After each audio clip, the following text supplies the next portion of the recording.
So this morning I was at the Women's Council Realtors meeting, and we had Billy Orr came to speak to us, and another lady that runs the, I want to make sure I get her right name. So it was Robin Savada, and she is the manager for the airport. So we got a rundown on the airport and what's happening. They are expanding the airport, the runway there. And I have extra books here, but I was only able to get 2. So if anybody wants these, it is economic development, tells you what's going on.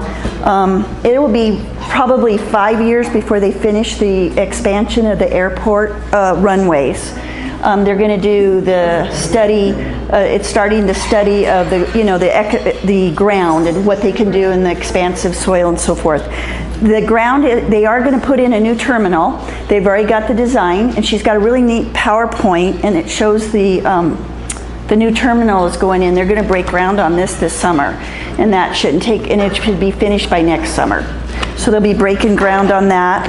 We have the United airline that is coming in, and they're flying to, I think, 5 locations. They hope to add 25 or 50 other locations that they'll be flying to. And what was really interesting when we were in the room, a lot of the agents, they've sold homes to somebody that may still be working in LA, and they're commuting right here from our Prescott Airport and commuting to Los Angeles. So it's going to bring in an influx of people. And she gave us, and I was trying to keep up with it, there was so much there. They were talking about how many people load, unload land. And so in this book on page 14, it gives a lot of information on that. So it is helping us with our economy. So also what has brought in, it's called Aviation Aircraft. Has anybody heard about that? They are an Israeli startup. They have chosen Prescott, and they are doing electric airplanes. And they're going to be producing them right here.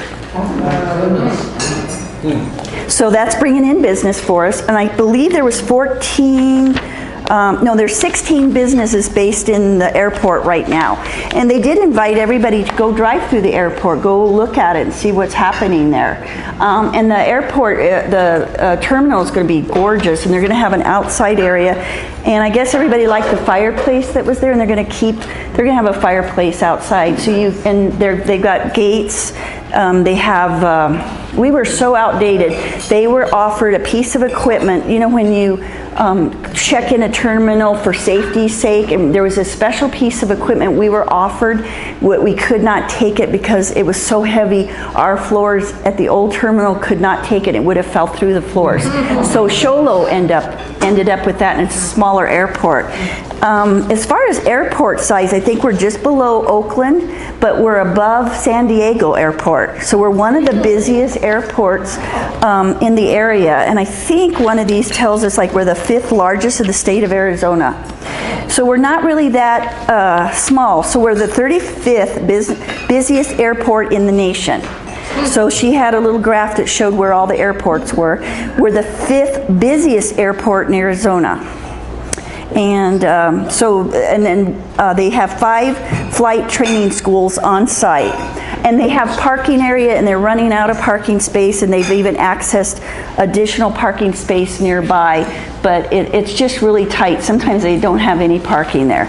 So, but one gentleman, she had related a story, lives in the area, hadn't seen his children and grandchildren for a long time. They flew in. His wife is incapacitated, cannot go for a very long ride. 8 minutes to the airport, and they got to see the kids come in.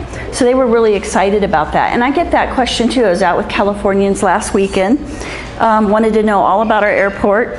I said, I'm going to be having a speaker come into a meeting I'm going to, and I'll email you the information. So I always like to try to keep up with what's going on in the area.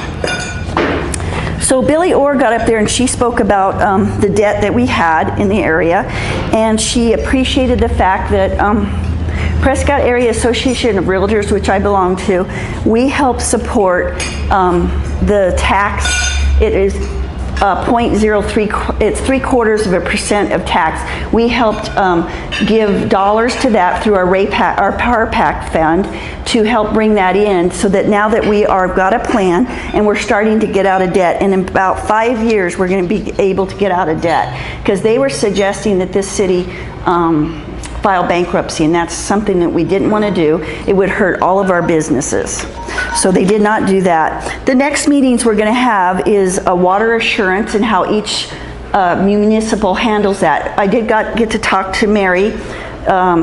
She is a councilwoman for Prescott Valley. So Prescott Valley, the way they do water assurance is they have to go to the state of Arizona and get that certificate before they even talk to the town of Prescott Valley.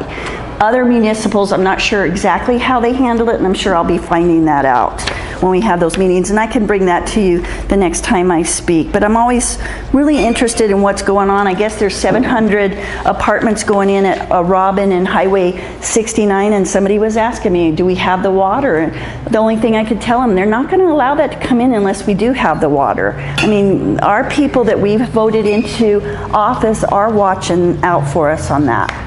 So is there any questions? Because it was just interesting to find out all about that. And the Dells, the space on the Dells, they are saving about quite a bit of it. 69 or 70 some acres or something, they are going to try to not use up all the Dell space. So I'm trying to keep in touch with that too. And I don't know if you know any more than I do, because they only touched on it lightly. So. Well, that's a big concern. Right. To develop the Dells. That is a crime. Mm-hmm. Paradise, put up a parking lot. Yeah. Right. I flew back into the Prescott Airport. Oh yes, what'd you think? And it's great, except that the one nonstop flight to and from Los Angeles a day is canceled 40% of the time. And Thank God it wasn't after almost 30 hours of traveling. And that isn't because of Boeing, right? But it's so small, so I don't see, there's no way it compares with San Diego. Yeah, and then that's the graph she showed us, and they are going to try to bring in a second flight. We've got 2 flights coming out now, but they're full. Like today's flights are full, tomorrow's flights are full. But I'm wondering if things weren't canceled because of the whole Boeing situation, because everybody that I know of that's traveling right now, everybody is canceled, juggled, because there's not enough airplanes, all that situation that happened, I think. The flight was packed, but it's a very small aircraft. So you cannot have like rolly carry-ons. Right. They'll check it at the gate, or you have to check it when you check in. But it's a very small aircraft, and it's not real comfortable, but nonstop back from LA rather than going by Phoenix. Right. It was terrific. And there's multiple airlines talking to us now about bringing in flights. But again, as a real estate agent, they did the whole graph of a square rectangle around the airport, because like in Pinyon Oaks and places like that, when I go to sell a property there, I need to let them know that there's a flight pattern over there. So one gentleman called her, the manager at the airport, and said he was going to shoot the next plane out of the sky. And the Yavapai County Sheriff's Department visited him, and he's also been visited by the FBI. But they get those calls all the time, and they sign those. There's disclosures that we have that they sign, that they know that the airport is expanding. There's going to be noise. And no sooner do they sign it, and then they start calling about the traffic, the air noise. So all these new homes that are being built, are they going to be in the flight path? They could be. So they are being conscientious about what they're putting around there, such as businesses, I'm thinking, and commercial, because that doesn't bother them as much. If you're going in and out of a business, maybe it bothers the person that's working there 8 hours a day. So, okay. Apologize about this. Are they going to talk about adding additional destinations? Yes, absolutely, about 25 to 50. Yeah, so, and one of them, I can't remember, it was real exciting to somebody, but I know we got Denver and LA right now, but San Francisco, I believe, or something like that.